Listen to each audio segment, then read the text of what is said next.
नेता प्रतिपक्ष जयराम ठाकुर ने सदन में कहा कि ये सरकार संविधान और माननीय सुप्रीम कोर्ट के आदेशों की धज्जियां उड़ाने पर आमदा है। जब सुप्रीम कोर्ट ने व्यवस्था दी है कि संवैधानिक पदों पर नियुक्ति में न्यायपालिका के अधिकार को सीमित करने का कोई भी कानून स्वीकार नहीं किया जाएगा, तो ये सरकार कानून लाकर माननीय सुप्रीम कोर्ट के आदेशों की अवहेलना क्यों कर रही है। जिद किसी अच्छे काम के लिए की जाए तो समझ में आती है, ये बेवजह की जिद है।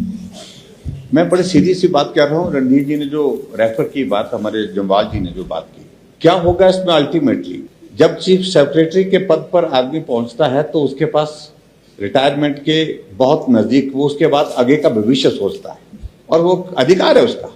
जितने भी चीफ सेक्रेटरी होंगे वो ऐसी पोस्टों के लिए इंतजार भी करते हैं, ढूंढते भी हैं, and when ever they get an opportunity और उसको अवेल करने के लिए पूरा जोर भी लगा। होगा क्या इसमें, चीफ सेक्रेटरी रेयर केसेस में इसमें चेयरमैन होगा। फिर अगर आपने अमेंडमेंट आपकी मंशा के हिसाब से कौन होगा, एडिशनल चीफ सेक्रेटरी, क्योंकि चीफ सेक्रेटरी अपने आप कैंडिडेट होगा, 100% कैंडिडेट होगा, क्योंकि उसके पास साल बचता है, 1.5 साल बचता है ज्यादा से ज्यादा, यही होता है जब तक इस स्टेज पर पहुंचते हैं। उसके बाद वो आगे की सोचता है। तो रेरा उनके लिए सबसे बेहतर अपॉइंटमेंट मतलब पोस्ट होती है जहां हाई कोर्ट के जज के पर्क्स मिलते हैं, हाई कोर्ट के जज की सुविधाएं मिलती है, ताउम्र मिलती है, जिंदगी भर के लिए मिलती है। वो हाई कोर्ट के जज की तरह सारी जिंदगी भर के लिए सुविधा मिलती है। ऐसा नहीं है कि रिटायरमेंट की भी 4 साल 5 साल तक रहेगा तो उस तक मिलेगी।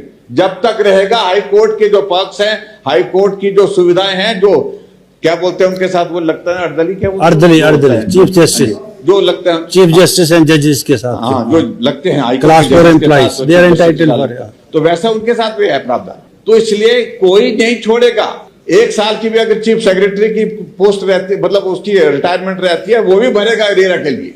तो क्या होगा अल्टीमेटली, एडिशनल चीफ सेक्रेटरी इसका सिलेक्शन कमेटी का चेयरमैन होगा या फिर उसके बाद नीचे के लेवल का ऑफिसर होगा। तो सेक्रेटरी लेवल का होगा। तो सिस्टम मतलब एक आप कॉन्स्टिट्यूशनल पोस्ट को डाइल्यूट कर रहे हैं। डाइल्यूशन भी इस लेवल का हो रहा है जो उचित नहीं है किसी भी तरह से, कि हेल्थी परंपरा के मुताबिक नहीं है। और उसके बाद बहुत सारे रेरा के केसेस इतने सारे होते हैं, इतने सारे केसेस होते हैं जो पेंडिंग केसेस हैं, उस पे आपको जुडिशियस होकर के कोई फैसला लेना है, कोई निर्णय करना है। जब निर्णय करना है तो जो आदमी आपने चीफ सेक्रेटरी के अध्यक्षता वाली कमेटी के माध्यम से अपॉइंट किया होगा, चीफ सेक्रेटरी कहां जाएगा? चीफ मिनिस्टर के बाद जाएगा क्या? वो है हिम्मत क्या? नहीं जाएगा। चीफ मिनिस्टर बोलेगा ये इसको लाओ करके, उसको लाएंगे करके वो, और उसको लाएंगे करके क्या होगा फिर? रेरा किसके हाथ में होगा? रेरा किसके हाथ में होगा? चीफ मिनिस्टर, जो गवर्नमेंट, प्रेजेंट गवर्नमेंट जो होगी वो चलाएगी, वही चलाएगी। वो department, they just want to run this RERA like government department, सरकारी डिपार्टमेंट की तरह ही चलाना चाहिए।